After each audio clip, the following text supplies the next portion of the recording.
Buonasera, Dino. Com'è l'aumento timido? Non benissimo. Ho un problema. Sol che uno. La mia vita sentimentale è un disastro. La donna che amo non mi considera, non mi calcola, mi tratta da pezza da piedi. Come posso fare a convincerla che non sono un idiota e che anzi sono la persona giusta per lei? Come ragionano le donne? Cosa pensano? Ah, le donne.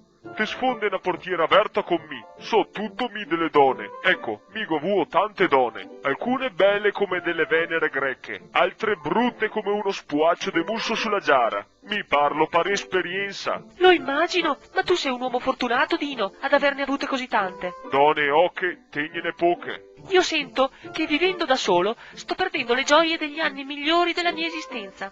La vita in fondo è un lampo. Sì, e il bus del culo è un stampo. Tu sei saggio, Dino. Puoi darmi un consiglio per la mia vita sentimentale? Io non riesco a vedere chiaro come te, in quel mondo femminile così incomprensibile e meraviglioso. Guarda ometto, la donna è come l'onda, o la te solleva o la te fonda. Mi vuoi darti un consiglio preziosissimo, ometto timido. Ascoltami ben. Se te vuol far la donna contenta, Sì? giuttala a minsiar la polenta. Ma grazie, Dino. Però il mio amore non fa la polenta. Neanche la pearà. Non sa nemmeno cucinare. Come dice il proverbio, guarda che taccia va se tua mujer non è buona de far la pearà. Ometto, te il dico mi, diffida da quelle donne tutte lustrini e giarrettiere, quelle che le vuol diventar veline, quelle che non vuol tenere la sappa in man perché sennò che si sassina e smalto. Quelle donne lì le te fa egni armato, dite che da catarte un bel donon de 400 kg piuttosto, bel fritolon, con dotette come domoloni, che sia buon de farte la pearà e il codeglin col pien e il cunel arosto. Mi quelle lì tutte perfettine, che le ven fora con un sacco de gri par la testa, non le me piace proprio. Mi voi la donna vera, maura, manza, che sia qualcosa da toccar. Mi io si che lasso ai cani. Non capisci?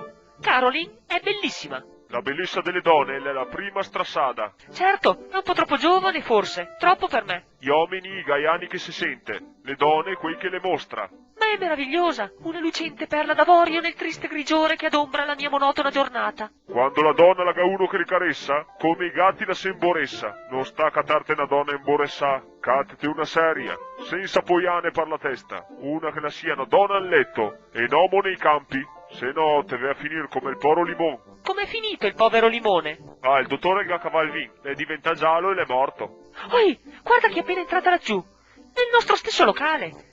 Che caso incredibile! Ciela. La nuova Miss è stata incoronata 2 settimane fa. Ah, e la quella? Puh, do viste de meglio e più in carne. Una così è al di fuori della nostra portata di comuni mortali.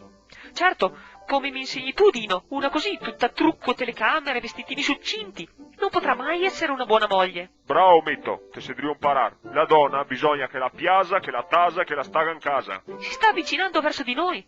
Quanto è gnocca! Ma viene proprio qui da noi. Dino, amore, Sa che, savuto. mi porteresti a fare shopping in via Massini? Sono stufa, sai, di stare a casa ad aspettare che torni dal bar. Sì, amore, certo, se non te vuol altro. Vuto che te porta a vedere i vestitini, vuto che te porta a mangiare i pesci fritti in Piazza Erbe, vuto che te porta a sculettar su e su per via Cappello. Dime, tutto quel che te vuol ti, amore. Ma certo, se no stasera guarda che non te la do mica, sai. Ah, me metto anche un forcon nel cul per farti contenta. Oste, una birra!